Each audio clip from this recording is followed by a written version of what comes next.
할렐루야. 여러분 행복하십니까? 우리가 진정 행복할 수 있는 비결이 있습니다. 그것은 하나님이 우리의 유일한 왕이 되시는 것인 줄 믿습니다. 우리가 왕이 되는 것 굉장히 문제가 많습니다. 왜냐하면 우리는 그런 능력이 없기 때문입니다.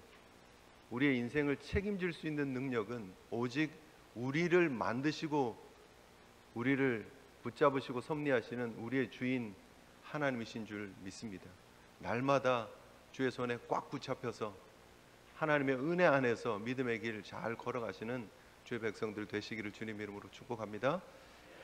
우리가 살고 있는 뉴욕에 우리 교통경찰들이 곳곳에서 수고 많이 하시죠. 특히 맨하탄 들어가면 맨하탄 초입부터 해서 막 꽉꽉 막혀 있는 경우들이 굉장히 많습니다. 그래서 교통경찰들이 교통통제를 합니다. 그죠? 근데 저는 그 교통통제하는 모습을 볼 때마다 굉장히 웃겨요. 여러분 그렇게 느끼시는지 모르겠지만 그 교통경찰들이 교통통제를 하는 모습을 보면 옛날에 아주 옛날에 제가 중고등학교 이렇게 다닐 때쯤에 교통경찰이 아침에 사거리 뭐 이런 데에 나와서 교통정리를 했던 모습이 굉장히 많이 떠오르거든요. 그 모습 보면 항상 그게 떠올라요. 그 모습이 어땠는지 여러분 과거에 한국에 계셨던 분들은 다 아시죠? 이렇게 제복을 탁 멋있게 얼마나 다렸는지 그냥 반짝반짝 줄이 착착 서도록 제복을 입고 모자 딱 쓰고 호루라기를 딱 하나 물고 사거리 중앙에 딱 서서 이렇게 하면요, 막, 손끝에서 빛이 막 나옵니다. 그러지 않았습니까?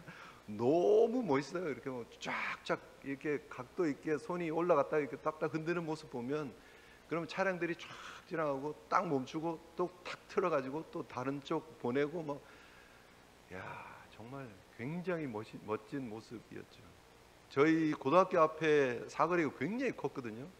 근데 거기 원래 교통경찰이 와서 아침마다 이렇게 해주고 갔었어요. 그런데 어느 날부터 저희 학교 선도부 학생들이 돌아가면서 교통정리를 했어요. 교복을 얼마나 다렸는지 교련복이죠. 교련복을 쫙쫙 다려가지고 막 뭘 치렁치렁 또 막 붙여요. 어깨로 막 하고 해가지고 또 교련복 입고 학생이 나가서 하는데 얼마나 연습을 많이 했는지 막 절도 있게 착착 교통정리하는 모습이 굉장히 저에게는 인상적이었고 그 모습이 잊혀지지 않습니다. 그런데 뉴욕 교통경찰들은 보면 이 자세가 안 나와요. 옷도 얼마나 후질그레하게 입고 있는지, 그리고 이렇게 막 몸매도 좀 그렇고, 그 교통 정리를 하면 이게 좀 보이게끔 이렇게 해야 되잖아요. 근데 어떻게 하죠? 제가 봤던 많은 교통경찰들은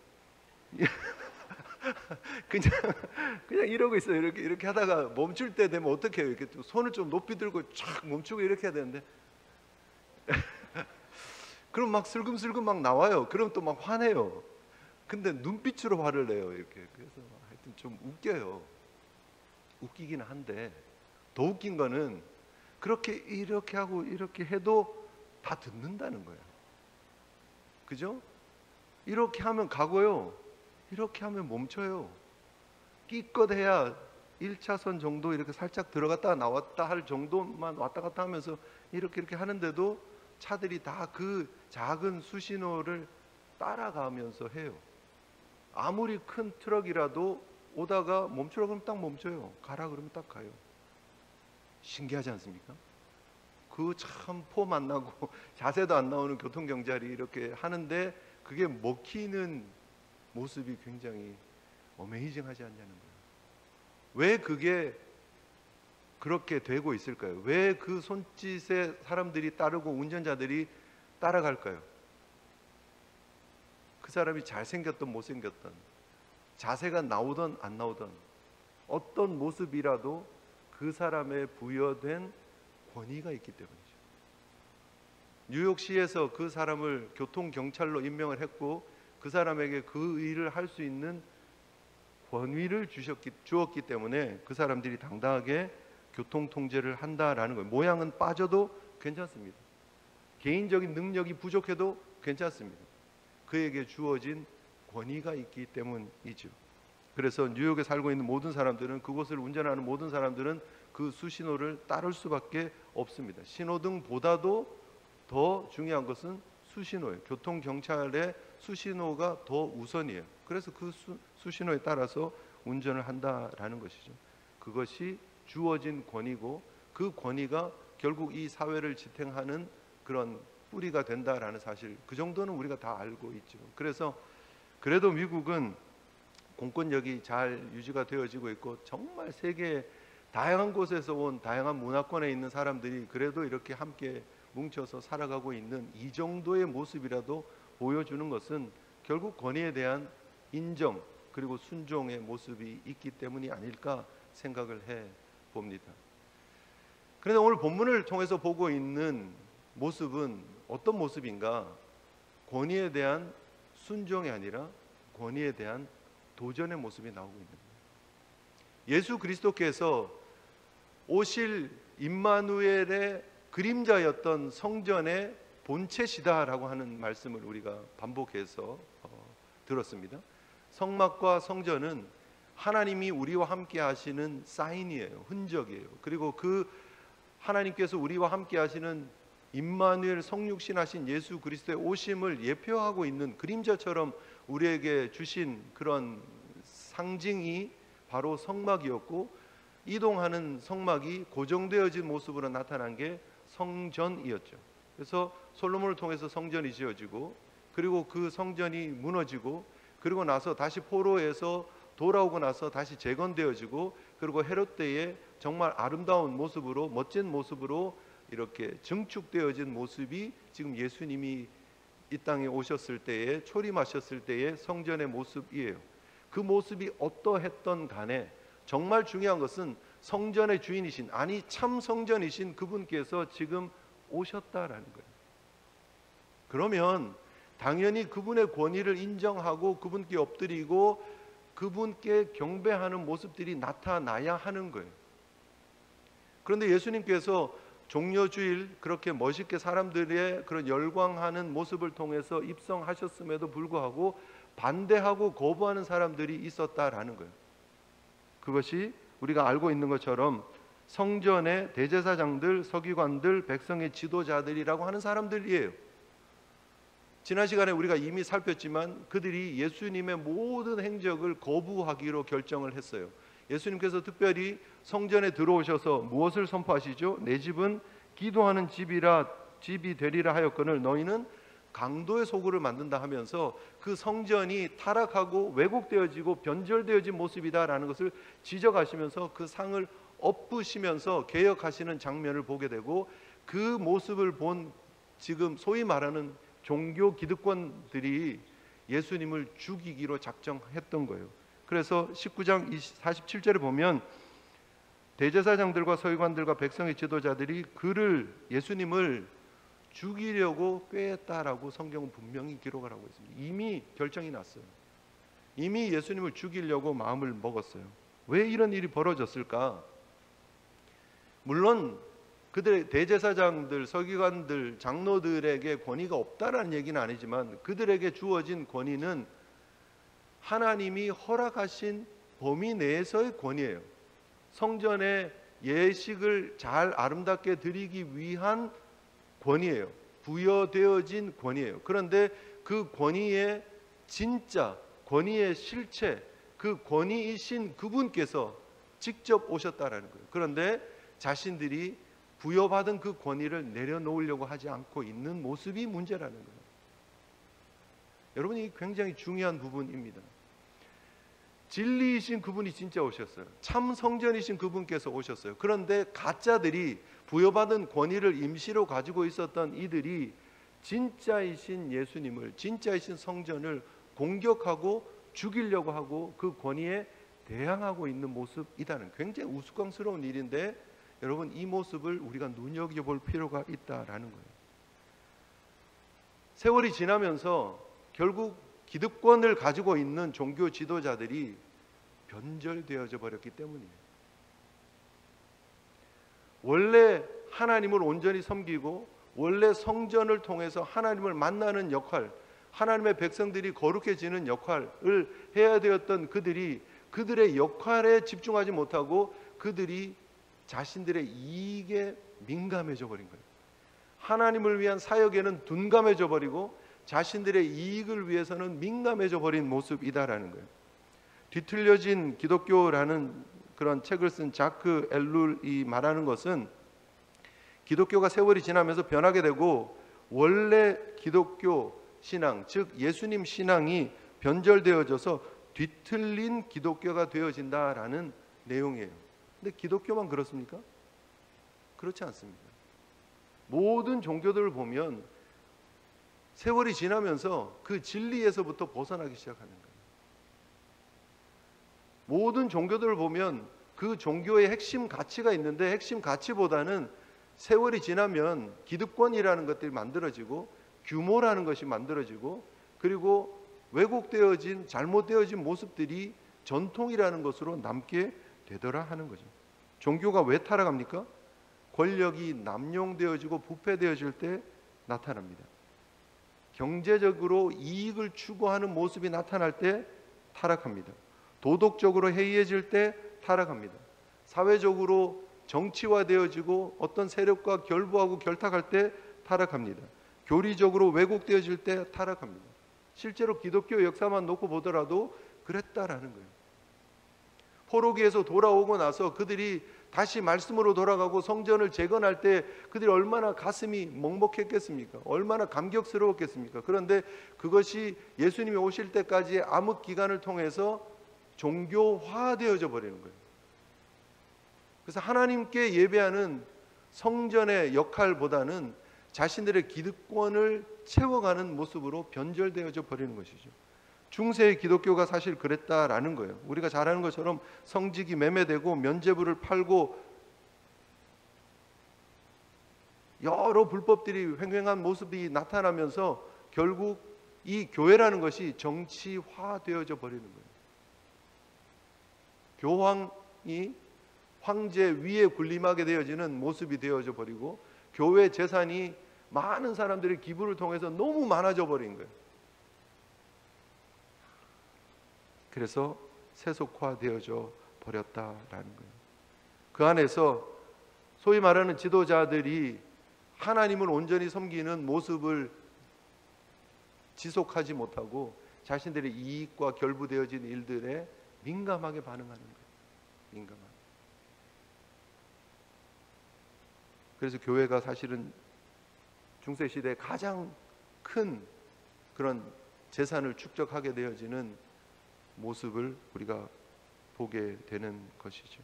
도덕적으로 얼마나 해해지는지 모릅니다. 성직자들이 혼외 관계를 통해서 자녀들을 낳고 그 자녀들을 챙겨주고 뭐 이렇게 하면서 문제들이 만들어지는 거예요. 비리들이 만들어지는 거예요. 정치적인 특정 세력이랑 결탁하고 성도들을 외면하고 하나님을 외면하고 교회는 겉모습은 화려하고 그런데 그 안은 썩어져 가는 모습들이 나타나더라는 거예요. 예수님이 이 땅에 오셨을 당시의 예루살렘의 모습, 중세 교회의 모습, 어떻게 보면 현대 교회의 모습 속에 이 일들이 반복되어지고 있는 것은 아닌가 하는 것이죠. 우리가 다니고 있는 이 교회의 모습, 우리가 속해 있는 이 교회의 모습은 건강하고 온전한 모습일까? 정말 예수님이 우리의 최고의 궁극적인 권위이신가? 오늘 예수님께서 본문에 굉장히 중요한 부분을 보여주고 있는데 예수님께서 성전에 계실 때 백성을 가르치시며 뭘 하고 계세요? 진리의 핵심인 예수님이 이 땅에 오신 사역의 본질인 복음을 전하고 계세요. 복음이 전해지고 있는데 지금 종교 지도자들이 와서 딴지를 거는 거예요. 마치 어떤 모습인 것처럼 비춰지느냐 하면 적어도 이런 걸로 연결해도 되지 않을까 할 정도예요. 여러분 한국에 보면 이런 그 막 깡패 영화 이런 거 있잖아요. 조폭 영화 이런 거 있잖아요. 그죠? 뭐 해요? 조폭들이 세력 다툼이에요. 세력 다툼하면서 싸움이 전쟁이 일어나는 이유는 뭐예요? 내 지역이 있는데, 내 구역이 있는데, 그들 말로는 나와바리가 있는데 다른 조직이 와가지고 깽판을 치는 거예요. 그러면 그것 때문에 네가 뭔데 여기 와가지고 이러는 거야 하면서 싸움이 시작되잖아요. 안 보세요? 영화나 드라마 보면 그러죠. 다 아시면서 이렇게 순수한 척 하세요. 네. 네, 그런 거 있잖아요. 한두 편은 보셨을 거 아니에요. 그렇게 싸움하는 거랑 지금 이 모습이랑 뭐가 다르냐는 거예요. 예수님이 하늘의 권세를 가지시고 성육신 하셔서 이게 예수님의 구역이에요. 쉽게 말하면 이 성전이 나의 그림자였어요. 그리고 그림자의 본체신 예수님이 직접 성전에 들어오셨어요. 그런데 그들이 그 권세 앞에 무릎 꿇지 않고 뭐야? 라고 얘기를 하는 거예요. 무슨 권위로 지금 이 일을 하고 있느냐 얘기를 하는 거예요. 지금 이 일은 뭐예요? 성전을 정화하는 거예요. 지금 예수님이 오셔서 하시는 것은 딱 하나밖에 없어요. 성전이 성전다워져야 된다고 말씀을 선포하시는 거예요. 이 집은 기도하는 집이어야 하는데 강도의 소굴을 만들었다라고 지적하신 것뿐이에요. 그러면 잘못된 모습에 대해서 회개하고 돌이켜야죠. 그런데 그것을 거부하는 거예요. 왜요? 기득권, 자기의 성, 자기의 나라가 있기 때문이에요. 그걸 내려놓기 싫은 거예요. 그들이 지금 부여받은 권위는 무엇입니까? 로마로부터 부여받은 산헤드린이라고 하는 공회의 권위예요. 이건 오피셜한 거예요. 라이센스를 받은 것 같은 그런 모습이다 이렇게 보시면 돼요. 당시 유대 사회는 로마의 통치를 받고 있었어요. 그러면 총독이 모든 걸 결정할 수 있는 권위를 가지고 있어요. 사실 재판도 다 그렇게 해야 돼요. 그런데 여러분 사실 그렇게 하는 게 얼마나 피곤한 일이에요. 사소한 일까지 다 가지고 와가지고 재판해 달라 그러면 너무 피곤하잖아요. 특별히 종교적인 문제 가지고 와가지고 재판해 달라 그러면 너무 피곤하니까 그 종교적인 문제는 너희들끼리 해결해라 하면서 기관을 하나 만들어준 게 산헤드린 공회예요. 70명의 대표들을 세워놓고 너희들이 이거는 해도 돼 라고 허락해 준 부분이죠. 그래서 사람을 죽이는 일 그리고 사람을 때리는 일을 제외하고는 이거는 알아서 자율적으로 해라라고 허락을 해준 공회예요. 근데 아마 지금 당시에 이들이 지금 그 권위를 가지고 지금 예수님을 대적하는, 우리는 합법적으로 하는 거야. 우리는 로마의 허락이 있는 거야. 우리는 공회의 힘을 가지고 있는 거야. 그래서 대제사장들, 서기관들, 장로들이 오피셜한 권위를 가지고 와서 진짜 권위인 예수님을 배척하고 그 권위에 대해서 도전하고 따지고 있는 것이라는 거예요. 겉으로 보면 그 따짐이 허락될 수도 있는 것처럼 보이지만 그러나 영적으로 보면 굉장히 아나무인격이고 말도 안 되는 어불성설인 경우지요. 여러분 이 모습을 우리가 잘 생각해 보아야 합니다. 우리의 신앙생활하는 중심 속에, 우리의 모습 속에, 또 혹은 우리 제도화되어진 교회의 모습 속에, 또 제1교회 안에 여러분 우리가 이렇게 하나님이 원하시는 뜻을 붙잡지 못하고 우리가 만들어 놓은 권위들 혹은 우리의 생각들, 우리가 만들어 놓은 전통이라고 하는 것들, 그렇게 해왔던 것들이 기준이 되어서 하나님의 뜻과 대척점에 서 있는 모습들이 나타나면 안 된다라는 거예요. 우리는 이 대제사장들, 서기관들, 장로들의 모습을 보면서 손가락질합니다. 이 나쁜 사람들이라고 얘기를 합니다. 맞습니다. 잘못되었고 손가락질 받아 마땅합니다. 그런데 역지사지로 우리가 생각해 볼 필요가 있다는 거예요. 만약에 우리가 그 안에 있다면 우리는 어떤 모습을 보일까 하는 거예요. 아니 한 걸음 더 들어가서 지금 혹시 우리의 모습은 어떤 모습인가 하는 거죠. 교회라고 하는 이 공동체 안에도 정치가 있습니다. 헤게모니라고 하는 게 있습니다. 권력 다툼이라는 것이 있습니다. 물론 교회 질서를 제가 부정하는 것은 아니지만 그러나 그 질서를 넘어서는 하나님의 최종 권위를 우리가 다 인정하고 나아가야 됩니다. 우리 모두가 공의 전제해야 되는 요소가 있는데 그것은 하나님이 우리의 왕이십니다. 예수님이 우리의 최종 권위자이십니다. 성령님이 우리의 최종 권위자이십니다 라고 하는 그런 공감되어진 한 마음들이 깔려 있을 때에 하나님의 교회가 하나님의 뜻을 함께 이루어가는 건강한 걸음들을 이어가게 될 줄 믿습니다. 여러분 하나님이 내 인생의 최종 권위자여야 되는 거예요. 내가 자꾸 하나님의 자리를 차지하려고 하면 오늘 본문에서 우리가 보게 되는 말도 안 되는 일들이 벌어진다는 거예요. 예수님 앞에 가서 무슨 권위로 이 일을 합니까? 라고 따지는 우스꽝스러운 일들이 만들어질 수밖에 없다라는 것이죠. 정말 중요한 것은 그분을 인정하고 받아들이고 모시고 그분이 나의 진정한 주인이십니다, 나의 머리십니다, 나의 성전이십니다, 나의 왕이십니다 라고 고백할 때에 하나님이 기뻐하시는 아름다운 역사가 비로소 나타나는 줄 믿습니다. 우리 제일교회를 통해서 하나님의 뜻이 온전히 나타나기를 원합니다. 하나님이 머리가 되시고 예수 그리스도께서 머리가 되시고 성령님께서 교회를 이끌어 가시는 아름다운 공동체 되시기를 주님 이름으로 축복합니다. 그래서 한 사람 한 사람 성도들이 하나님을 우리의 주인으로, 하나님을 우리의 왕으로 모시고 그 하나님 앞에 엎드려 기도하고 하나님의 뜻을 구하는 일들이 쌓여가야 된다는 거예요.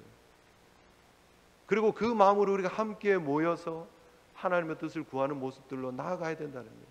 그래서 주일 낮 예배 때 우리가 이렇게 함께 열심히 모이는 것도 중요하고, 우리가 함께 모이는 공집회를 위해서 우리가 기도하고 있는데 한 걸음 한 걸음들이 또 모이고 한 분 한 분들이 더 이렇게 참여하고 해서 새벽 기도도 마찬가지고 수요 기도회도 마찬가지고 성경 공부도 마찬가지고 구역 모임도 마찬가지고 성교회 모임도 마찬가지고 모이기에 힘쓰고 하나님이 뭘 원하실까? 하나님 뜻은 어디 있는 것일까? 하나님의 권위에 순종하고 따라가시는 아름다운 걸음이 될 때에 하나님이 기뻐하시는 역사들이 나타나게 되는 줄 믿습니다. 거부하면 어떻게 되는가? 싹 다 망하는 거예요. 싹 다 망하는 거예요. 여러분 혹시 이그나스 제멜바이스라고 하는 분 아십니까? 이름은 들어보셨습니까?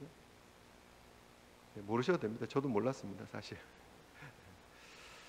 1840년대에 오스트리아 빈에서 의사로 일하셨던 헝가리 출신 의사예요. 그가 산욕열의 원인을 발견을 한 사람이에요. 산욕열이 뭐냐 하면 그 임산부가 아이를 출산을 하고 난 이후에 세균에 감염되어 가지고 이렇게 열이 나고 해서 감염 증세로 이렇게 죽어가는 그런 일들이 많이 있었다는 거예요. 그래서 뭐 요즘은 그런 일이 뭐 거의 없겠죠. 근데 산욕열이 과거에는 사실은 임산부가 죽는 굉장히 큰 이유였었다라는 거예요.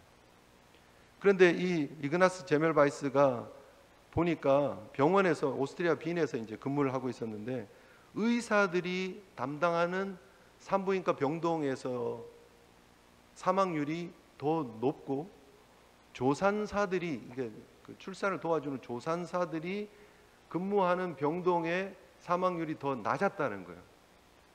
굉장히 이상하잖아요. 더 훈련받은 의사가, 더 지식이 있는 의사가 아이를 받았는데 그런데 산모가 더 많이 죽어가는 그 데이터를 놓고 이상해서 연구를 했다라는 거예요. 도대체 차이가 뭘까라고 보니까 이유는 한 가지밖에 없는 거예요.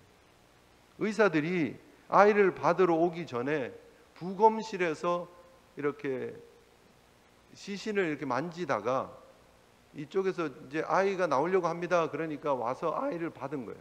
이제 그런 일들이 비일비재했었나 봐요. 이제 시신에 있던 병원균들이 손에서 그대로 옮겨져서 산모에게 옮겨져서 병에 걸리고, 이제 그때 당시 세균이 뭔지 뭐 이런 것도 몰랐을 때니까 그래서 감염되고 많은 산모들이 죽었다라는 거예요. 그래서 이 사람이 결론이 이거 뭔지는 모르겠지만 거기에서 온 사람이 산모를 이렇게 아이를 받고 하니까 문제가 생기더라. 그래서 그 사람이 생각해낸 게 뭐냐면 염소 처리된 석회용액에 손을 씻고 나니까 사람이 죽는 게 이렇게 줄어든다라는 거예요. 그래서 이렇게 해야 된다라고 주장을 했어요. 이렇게 시신을 만지면 와서 이렇게 염소 용액에다가 손을 씻어서 해라. 이게 소독인지 뭔지는 모르고 세균 이런 걸 보지를 못했으니까 그래서 손을 씻자라고 얘기를 했는데 이게 센세이셔널한 일이잖아요, 사실은. 그죠? 그리고 모든 사람들이 열광하고 박수 쳐야 될 일이잖아요. 그런데 당시에 다른 의사들이 어떻게 반응했을 것 같습니까? 뭔 소리 하는 거야? 쓸데없는 소리 하지 말고 입 다물어가 되는 거예요. 의사들이 다 거부해요. 다 배척해요. 말도 안 된다고 얘기를 해요. 그래서 결국 학교로부터 배척당하고 조롱을 받습니다. 너무 괴로우니까 정신병이 걸려요. 그 사람 정신병동에 들어갔다가 또 거기서 자기가 감염이 돼서 47살에 죽어버려요. 굉장히 비극적이죠.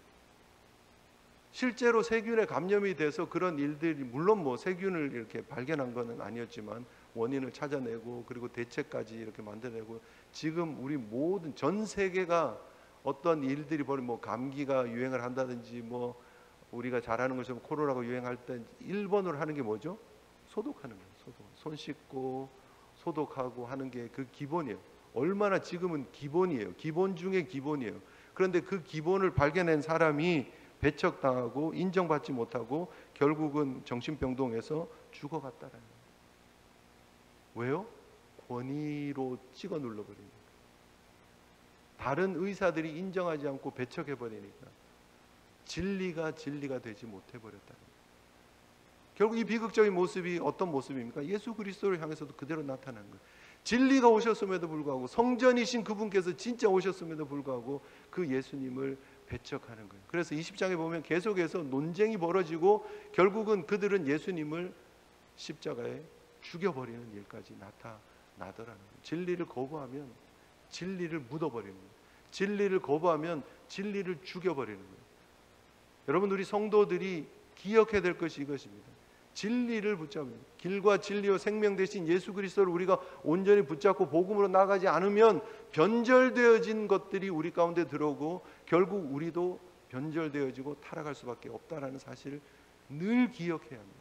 그래서 깨어 기도하며 말씀 가운데 서시고 하나님이 우리의 왕이심을, 예수 그리스도께서 우리의 왕이심을, 성령님께서 우리의 최종 권위자이심을 인정하는 믿음의 길을 걸어가시는 저와 여러분들 되시기를 주님 이름으로 축복합니다. 그래서 예수님께서 그 도전 앞에 예수님 뭐라고 말씀하십니까? 무슨 권위로 이런 일을 하느냐 하는 그 질문 앞에 예수님이 이렇게 대답하시죠. 나도 한 말을 너에게 묻겠다. 요한의 세례가 하늘로부터냐 사람으로부터냐?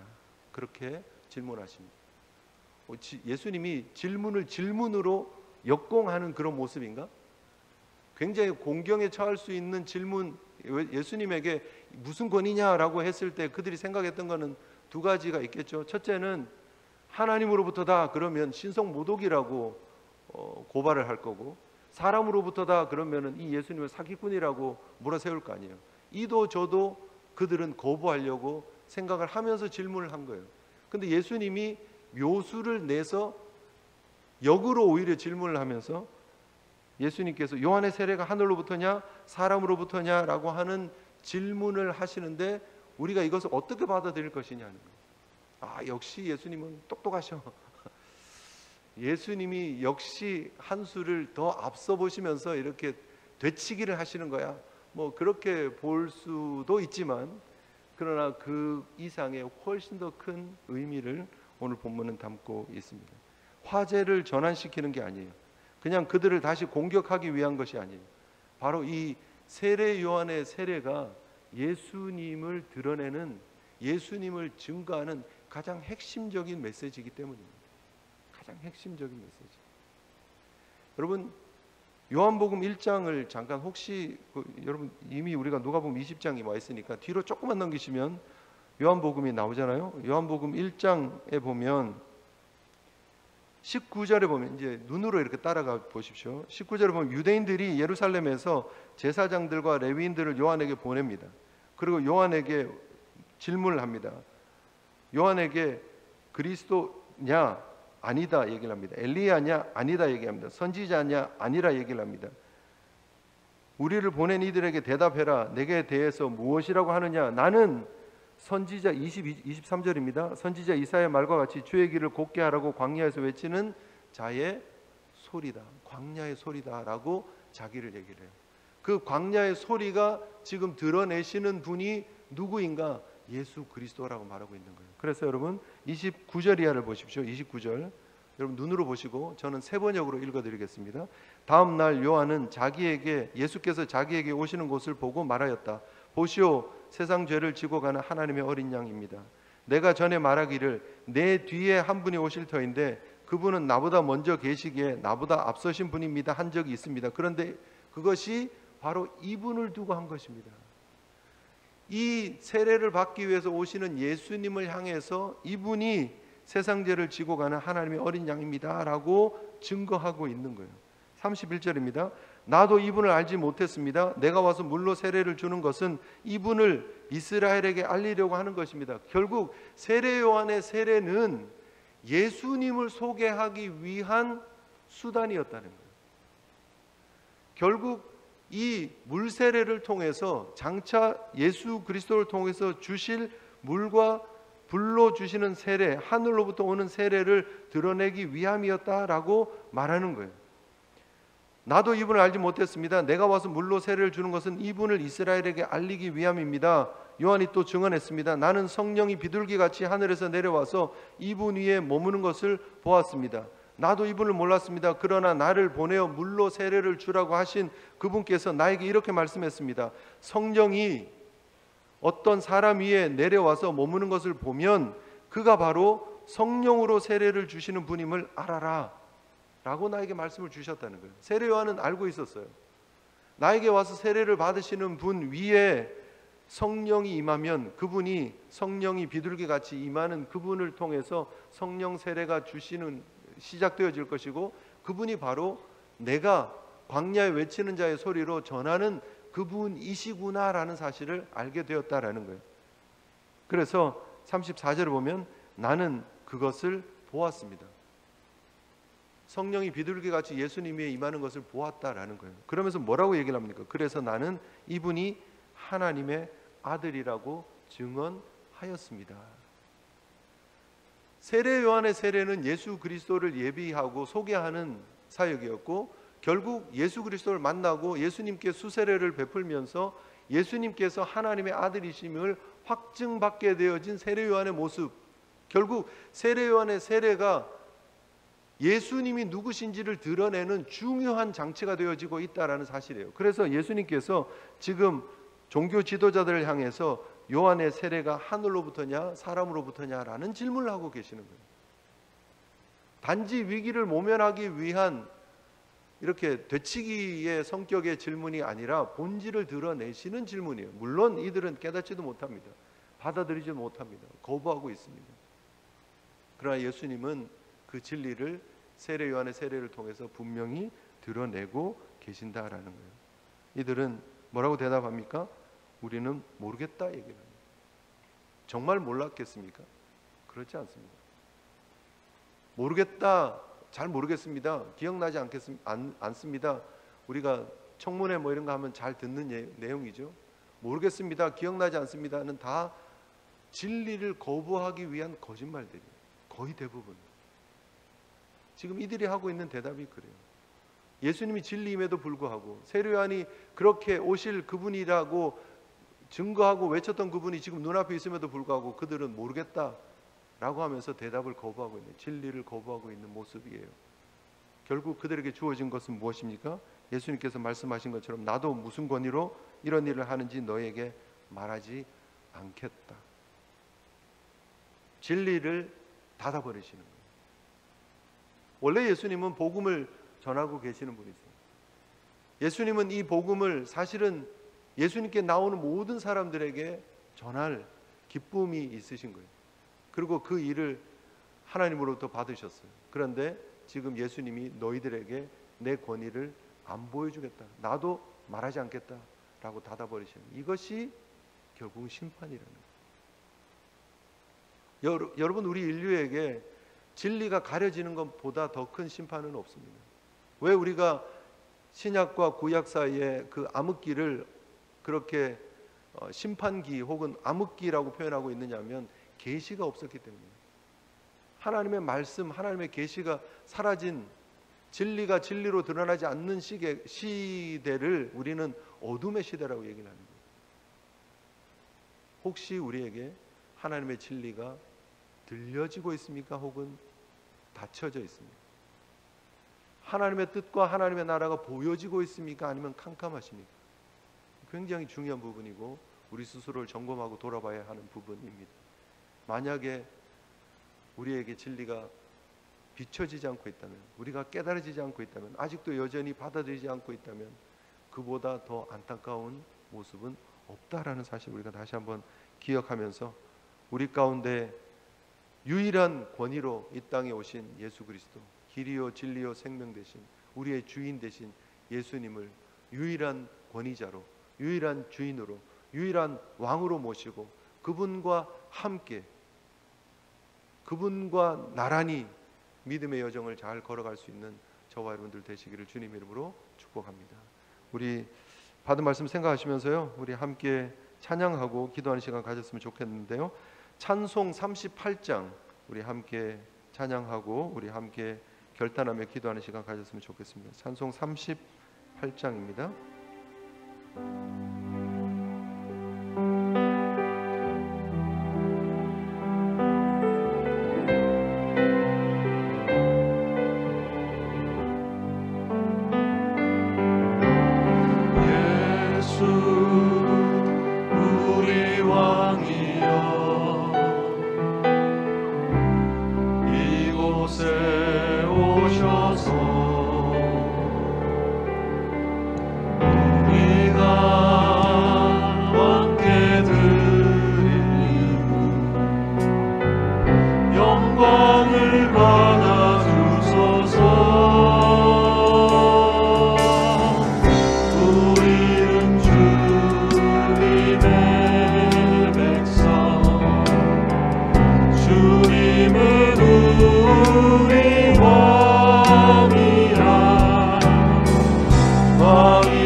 하나님 앞에 올려드리는 이 찬양의 가사처럼 예수님이 우리의 왕이십니다. 믿음으로 인정하며 고백하며 그 통치와 다스림 앞에 순종하며 겸손히 믿음의 길 걷겠습니다. 다짐하는 우리의 모습 되었으면 좋겠습니다. 우리의 왕국을 따로 만들지 않고 우리가 하나님의 자리를 올라가려고 교만한 모습들 보이지 않고 겸손히 진짜 우리의 왕이신 하나님과 예수님과 성령님을 인정하며 그분을 정직하게 주님이 나의 왕입니다 고백하며 그분 안에서의 행복한 믿음의 길을 걷는 저희들 되게 해달라고 우리 자신을 돌아보면서 우리 함께 기도하며 나갔으면 좋겠습니다. 기도하시겠습니다.